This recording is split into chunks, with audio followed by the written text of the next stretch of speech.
इनके दौर में तकरीबन आधी कीमत थी तेल की आलमी मंडी में। जब हमारी बारी आई तो ये समझ जाएं कि ये तेल की कीमत, ये जो कोरोना की वजह से सप्लाई शॉर्टेजेस हुए हैं, तो हमारे दौर में आखिरी वक्त पे $103 से तेल गया $115-20 तक भी पहुंचा। तो जब तेल बढ़ता है तो फिर हमारी इंपोर्ट्स बढ़ जाती हैं, इंपोर्ट्स बढ़ती हैं, डॉलर्स हमारे ज्यादा खर्च होते हैं, डॉलर कम हो जाते हैं। डॉलर जब कम होते हैं तो रुपए के ऊपर प्रेशर पड़ता है और हमारे रिजर्व पे प्रेशर पड़ता है। तो अब ये समझें कि ये जो पाकिस्तान छोड़ के गए थे और हम जो पाकिस्तान छोड़ के गए थे, 2021 में पाकिस्तान के जो जीडीपी दौलत में इजाफा हो रहा था वो 5.7% था, और जो हमारा 2022 था, चौथा साल था, उसमें 6% था। 5.7 और 6% पाकिस्तान की तारीख में, ये सिर्फ और सिर्फ अगर इस तरह की पाकिस्तान की जीडीपी ग्रोथ हुई या दौलत में इजाफा हुआ, ये मार्शल लॉज में हुआ था। ये क्यों हुआ था इनके दौर में? क्योंकि हम उनके साथ उनकी 2 दफा जंगों में शिरकत कर रहे थे, अफगान वॉर में और वॉर ऑन टेरर में, और उससे पहले हम सीटो और सेंटो के अमेरिका के साथ मिले हुए थे पैक्ट में कोल्ड वॉर के दौरान, जब अयूब खान का दौर था। सिर्फ इन दौरों के अंदर हमारी ग्रोथ रेट इस सतह पे पहुंची थी क्योंकि अमेरिका से डॉलर्स मिल रहे थे पाकिस्तान को। ये वाहिद गवर्नमेंट है जो अमेरिका के डॉलर्स ना मिलने के बावजूद उसने 5.7 अपने तीसरे और 6.8 पे हमारी इकोनॉमी ग्रो की। और ये याद रखें कि इसमें 2 साल कोरोना आया था, जो एक ऐसी वबा थी जिसने दुनिया की इकोनॉमीज को तबाह कर दिया था। हिंदुस्तान के हालात देखें, उनकी मर्फी में चली गई थी ग्रोथ रेट।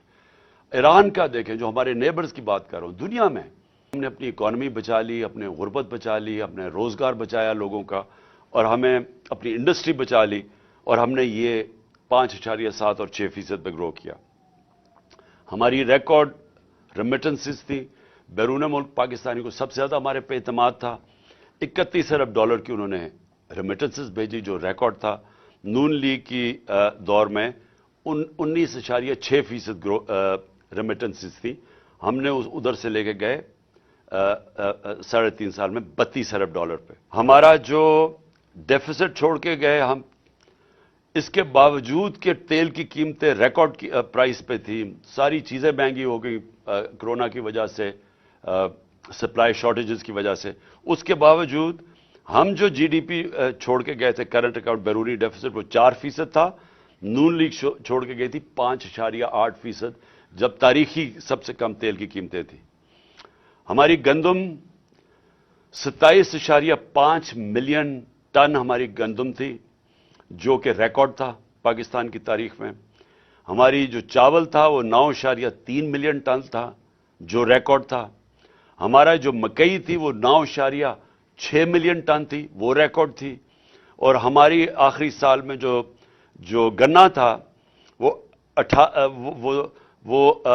तकरीबन 90 मिलियन टन था, जो कि रिकॉर्ड था। जो इनकी बिजली की जनरेशन थी, अब ये समझ आए, इन्होंने बिजली जो कॉन्ट्रैक्ट साइन किए थे पावर जनरेशन के नून लीग ने, उसमें यह था कि अगर हम बिजली खरीदें या ना खरीदें, हमें कैपेसिटी पेमेंट्स पे देने पड़ते थे।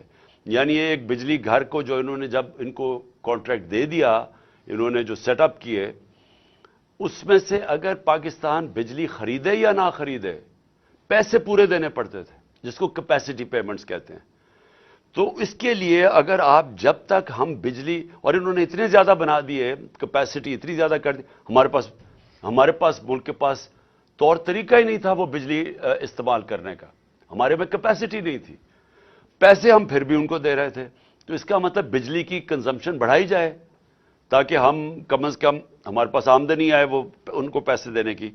तो इन्होंने 80 मिलियन यूनिट्स इनके दौर में थे, हम उसको लेके गए 116 मिलियन यूनिट्स पे अपने दौर में, बिलियन यूनिट्स में, मतलब अरब यूनिट, 116 अरब यूनिट्स में। इन्होंने कोई अपनी इस दौर में डैम नहीं बनाई। हमने 6 डैम्स का शुरू किया, जिसमें 2 बड़ी डैम्स थी। ये 50 साल के बाद हमने शुरू किया।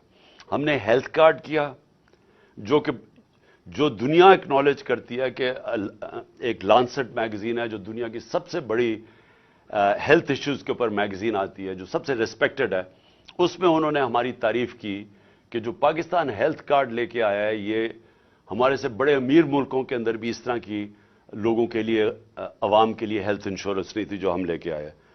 ہمارا جو اساس پروگرام تھا وہ انٹرنیشنلی اکنالج ہوا۔ وہ جو کارنل یونیورسٹی تھی، انہوں نے اسٹینفورڈ یونیورسٹی کی ریسرچ نے کہا کہ پاکستان ایک فلائی ریاست کی طرف جا رہا ہے، جو ہمارا اساس پروگرام تھا۔